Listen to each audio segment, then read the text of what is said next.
കഴിക്കൂല.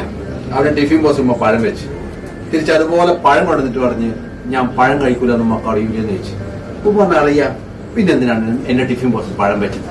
അപ്പൊ ഉമ്മ പറഞ്ഞു, മോനെ എനിക്കിത് പരീക്ഷയല്ലേ, നിന്റെ ഓർമ്മശക്തി കൂടും പഴം കഴിച്ചാലും, നിന്റെ ഓർമ്മശക്തി കൂടാൻ വേണ്ടിയിട്ടാണ് ഞാൻ പഴം വെച്ചത്.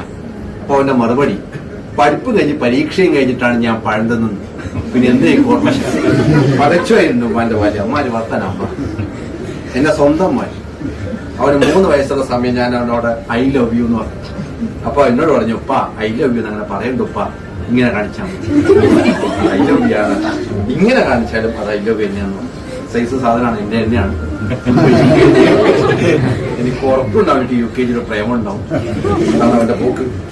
റെഡി? ഭയങ്കര ബുദ്ധിയാണ്. ഞാൻ മുമ്പ് 3ാം ക്ലാസ്സിൽ പഠിക്കുന്ന പിള്ളേർ ക്ലാസ് എടുക്കാൻ പോയി. ഇത്രയും മുമ്പ് ഞാൻ ആവേശത്തിൽ മക്കളോട് പറഞ്ഞു, മക്കളെ നിങ്ങൾ ചോദ്യങ്ങൾ ഒളിപ്പിച്ചു വെക്കാൻ പാടില്ല, നിങ്ങൾ എന്ത് ചോദ്യങ്ങൾ തുറന്നു വിടാൻ പറഞ്ഞു. ഞാൻ ആവേശത്തിൽ പറഞ്ഞതാ. ഒരു കുട്ടി എഴുന്നേറ്റ് പറഞ്ഞു, 3 ചോദ്യങ്ങൾ എനിക്ക് ചോദിക്കാൻ. അഹങ്കാരത്തോടെ ചോദിക്കും, 1ാം ക്ലാസ്സിലെ കുട്ടിയാണല്ലോ. 1ാമത്തെ ചോദ്യം, നോബൽ പ്രൈസ് കൊടുക്കുന്നതിന്റെ ക്രൈറ്റീരിയ എന്താണ്? എന്തടിസ്ഥാനത്തിലാണ് ഒരാൾക്ക് നോബൽ സമ്മാനം കൊടുക്കുക? ഇതിന്റെ അവസ്ഥ ആലോചിക്കുന്നത്. 2ാമത്തെ ചോദ്യം, മലാല യൂസുഫ്സാനെ കേട്ടില്ല നിങ്ങൾ? അവർക്ക് നോബൽ സമ്മാനം കൊടുത്ത് ശരിയായോ സാധനം? അതിന് മാത്രം പണിയെടുത്തിട്ടുണ്ടോ? 3ാമത്തെ ഭീകരമായ ചോദ്യം, ഇന്ത്യ ചൈന അതിർത്തി ശരിയാണോ? ഇടയ്ക്ക് ടിബറ്റ് വരുന്നില്ലേ? പകച്ചു എന്റെ ഭാര്യയും കൗമാരി യൗവനൊക്കെ പോയി. അമ്മായി ചോദ്യം ആ കുട്ടി ചോദിച്ചത്.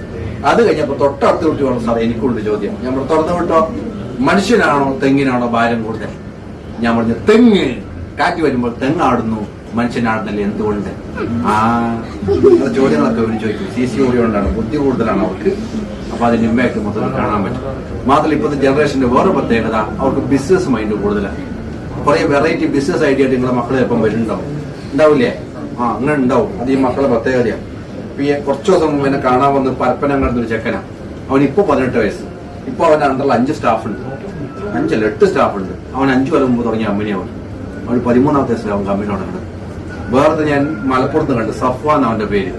അവൻ 10ാം ക്ലാസ്സിൽ പഠിക്കുമ്പോൾ സോപ്പിന്റെ കമ്പനി തുടങ്ങിയത്. ഇപ്പൊ ഞാൻ പോയപ്പോ അവൻ കൂട്ടാൻ വന്ന അവന്റെ ബെൻസ് കാറിലാണ്. 80-85 സ്റ്റാഫ് ഉണ്ട് അവനിക്ക്. ഇപ്പൊ അവന് വിദേശത്തേക്ക് സാധനം അയച്ചെടുക്കണം. ഈ സോപ്പ് വെറൈറ്റി ഐഡിയാസ് ഈ മക്കളെ കളിയിലുണ്ടാവും.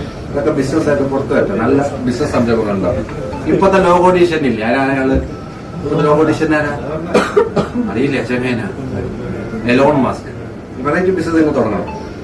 എലോൺ മാസ്കിനെ കുറിച്ചുള്ള കഥയുണ്ട്. എലോൺ മാസ്കിന്റെ 8ാമത്തെ വയസ്സിൽ അയാളുടെ നാട്ടിൽ കിട്ടുന്ന എല്ലാ പുസ്തകവും അയാൾ വായിച്ചു കിട്ടുന്നു. 8ാമത്തെ വയസ്സാകുമ്പോഴേ. എന്നിട്ട് 9ാമത്തെ വയസ്സിൽ അയാൾ വായിക്കാൻ തുടങ്ങിയ പുസ്തകം എൻസൈക്ലോപീഡിയ ആണ്, സർവ്വവിജ്ഞാന കോശം. അന്ന് ഞാൻ